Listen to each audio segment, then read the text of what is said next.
Hello, hello. How is everybody doing today? I have a little break, so I'm going to be useful with my break. I'm always useful with my break, guys. Either doing some deep breathing, getting something to eat, walking my puppy, checking my messages. I'm always doing something on a break. So, this time today, I'm deciding to do a video, upload my next YouTube video. I'm just getting my little notes together. See how prepared I am? I have my notes for today. But hope everybody is doing okay. My name is Kiri Winchell. I'm a licensed professional counselor. Welcome to my channel here on YouTube. If you're new here, stick with us, hang out with us, hang out at least for the duration of this video. And if you've been keeping up, welcome back and thank you for your support. So the 2025 theme, right, is that I'm focusing on are themes in the lives of women. And so today I wanted to talk about compatibility, and I also wanted to connect this with a video I did a few months back, Goddesses in Every Woman. I want to connect it with the lover archetype. And because I think that sometimes, especially maybe in our 20s and part of our 30s, and honestly, I've even met women who are in their 40s and up, and they really haven't connected with the compatibility concept.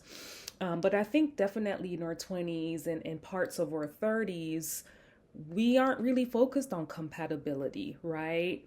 A lot of what we've been taught is how to check off the milestones, right? Go to college, get your education, get a job in the field that you went to school for, move out, get your own place, date, get married, now have kids or get a home, like all these milestone things that we're checking off. And I know a lot of times the girlies in our, in our 20s, what do we want? We want a relationship. We want to be in love. And no one's really had the talk with us on compatibility. And so today I want to talk about compatibility in this lover archetype. Okay? So welcome back again. So I think that embodying the lover archetype is a beautiful thing, right? You get to be the source of love for and to yourself, and that kind of projects in how we engage with other people and how we engage with the world around us. And something that we learned from that Goddesses in Every Woman, when I did the lover archetype video, right? Something that we learn about a woman who's embodying the lover archetype is that she's not really making good decisions. She's not necessarily picking the best partners. And a lot of that is because she's just really in love with the moment and not necessarily in love with the person who's in front of her or who's considered the object of her affection. And so sometimes the vetting process, that's not even a thing. That's not even being considered. But in our 20s, 30s, because we've been kind of, again, socialized to check those milestones, right? And we're looking for a relationship. And I mean, it makes sense, right? With women and our bodies and our time clocks and wanting to have children as well. So we're definitely looking for a partner who we can settle down with and have a long-term relationship with. And whether that's an active looking for or just a desire, I'm using the word looking for in that context. So not necessarily active looking for, but having that strong desire for a partner to settle down, to have children. And that desire sometimes comes up and then voila, the person arrives and we're not vetting, right? We're not vetting, which would be really asking ourselves, am I compatible with this person? Okay. So so compatibility sometimes doesn't really show up well with attraction, and as women we tend to sell ourselves short when we're choosing a partner, or when we're not really being intentional, right, in attracting a suitable partner. So a lot of women aren't taught about compatibility. I think a lot of times in spaces, the narrative we tend to hear is that he's a good man, and I'm speaking generally of heterosexual couples here. We tend what we're taught is that he's a good man. Oh, you can change that, or you can help him change that, right? And what does a good man usually mean sometimes in these contexts, right? It might mean a man who makes a lot of money, he's financially stable, which is definitely a plus, right? But a lot of times, a good man is kind of associated with someone who can take care of you, and not necessarily take care of you emotionally, spiritually, but who's bringing home the bacon. Okay. And I think another version of a good man that I've heard is he's a God fearing man, right? And so he's a God fearing man. That's equivalent to him being a good man. So there is a show, it's a series, and it was quite a number of episodes. It's called The Beauty Queen of Jerusalem on Netflix. And it took me several months to go through, maybe even about a year to complete it. But the star girl in the show, her name is Luna. And Luna embodies the lover archetype. Okay, she is definitely Miss Venus, Miss Aphrodite. And she embodied this archetype. She's creative, she's beautiful, physically, she's into physical adornment. She works as a seamstress in the series. She makes beautiful dresses, and she's into love. She is into love and being loved. And what we see, I don't want to ruin it too much, but I might be ruining it if you decide to watch the show. What we see is that she's not necessarily picking the best partners for her. Okay. We see one of her partners be someone who is involved in some type of militia against the government. The person she ends up marrying, right, finding out about his mental health issues. And I'm not, if someone has a mental health concern, I don't see that necessarily as problematic, right? But it's problematic if you're not aware of it before making a decision to commit to the relationship. Okay.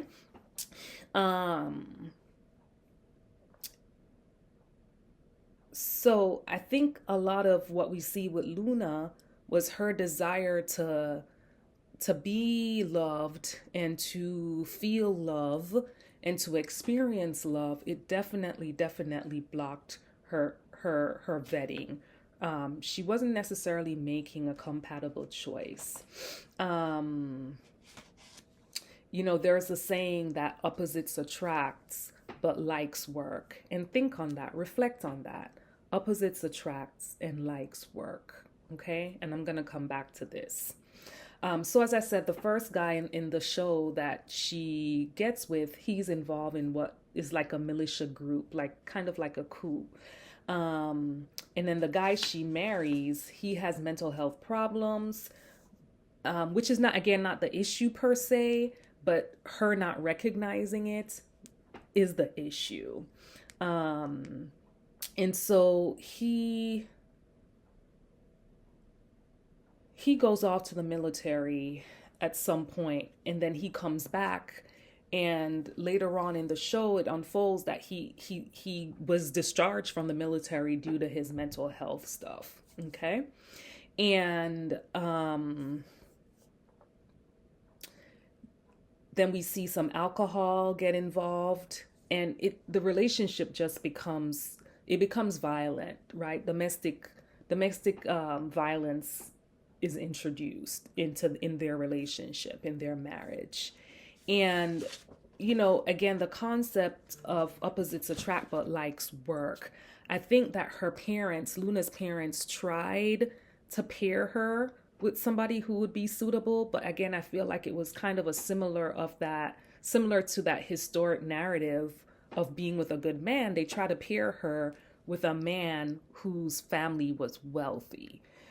And so that's one thing. But I think too, because we're not learning about compatibility and we're not getting that self-awareness, those self-awareness pricks in our 20s, 30s to help us to understand ourselves better so that we can choose partners who align better with us. I think that Luna's parents probably didn't really, outside of him being from a wealthy family, I think they understood that he would be a better match for her, but not really teaching her why he would be a better match for her. Because one, Luna's husband comes back and he's not working and he's drinking and he's got these mental health things going on, and she's the one working. And as I said, Luna is the lover archetype. She's Venus. She loves fancy clothing. She wants to party and socialize. And she wants to be in certain scenes that her husband, right, that's not his thing. It's really not his thing. And he's out of place. And he's kind of critical and judgmental. And he's also jealous. Okay? Because she's so beautiful, right? And in my opinion, he's not really bringing anything to the table. And so his insecurities are being projected. And so what we see is that her husband couldn't support her lifestyle. And and so the opposites attract, but the likes work is in a lot of ways, she in the courting phase with her husband, there was a lot of passion there. And I think sometimes that's what happens when we meet someone who's like opposite to us.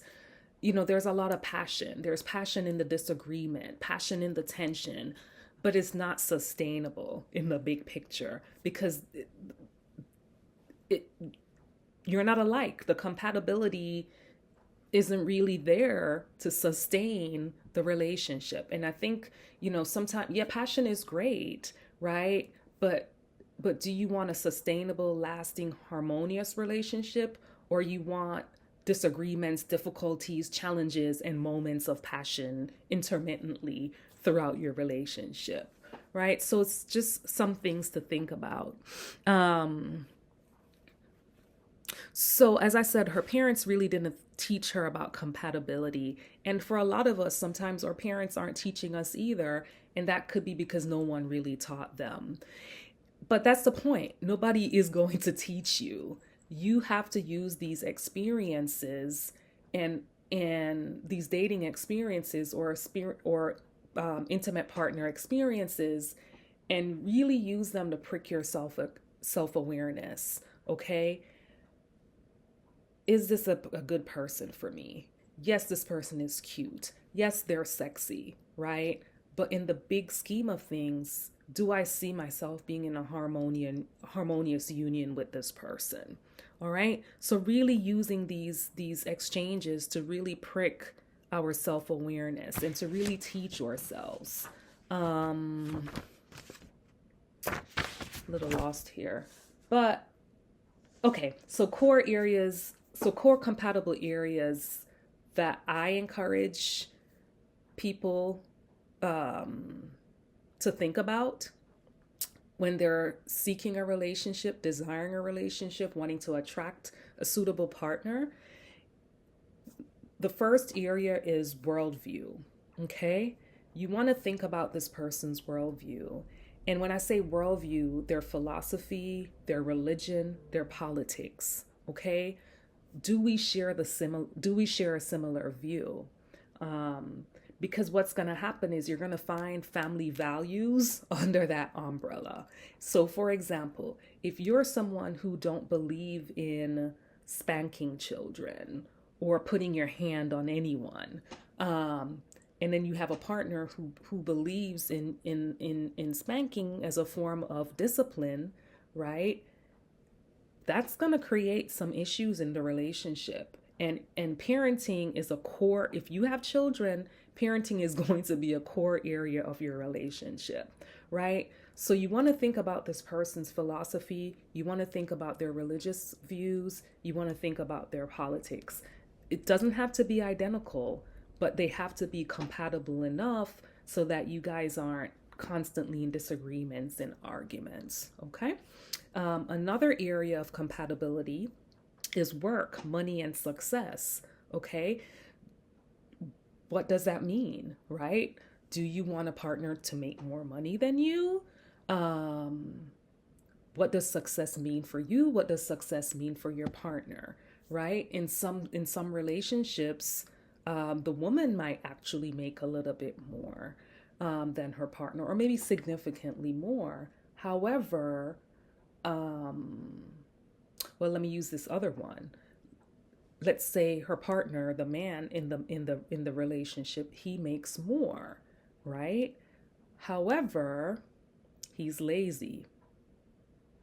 So when we talk about success, right? Does success only equate the amount of money that comes through your account every 2 weeks, right?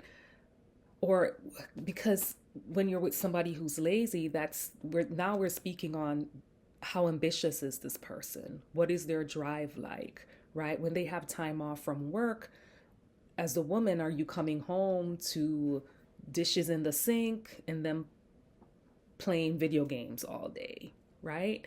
And that's okay. It is okay, right? To take time to not do anything and to waste time, right? To just relax and to do that. There's a time and place for that. But is this something that's going to describe this person's personality? And is that going to be okay for you? So what does success mean for you? What does money mean? And what would money look like in this relationship space? Another area to think about is health and lifestyle. Okay. Are you guys compatible? Does physical activity have a place? Do you want to date someone who doesn't want to exercise, doesn't want to go to doctor's appointments, right? Doesn't want to take medications that they're prescribed, who eats any and everything, right? So we want to think about that. Also chemistry, your intimacy, right? Yes, as I mentioned, passion is good in a relationship, but it can't just be passion. But at the same time, there needs to be some type of chemistry, some type of physical attraction. Do you like this person? Are you attracted to them, right? Do you think they're beautiful? Whatever your version of beauty means, right? Is that person checking that box for you? Okay, so those are 1, 2, 3, 4 core areas that you want to think about when you're dating someone, looking to date someone, looking to court someone, right? You really want to vet and you want to think about compatibility. And as women, we don't want to be so much into love, right, that we can't make wise choices. So I hope this video was helpful. If you've watched the whole thing, and if you're still here, go ahead and subscribe, like this video, feel free to comment. Alrighty, and we'll catch up maybe next month.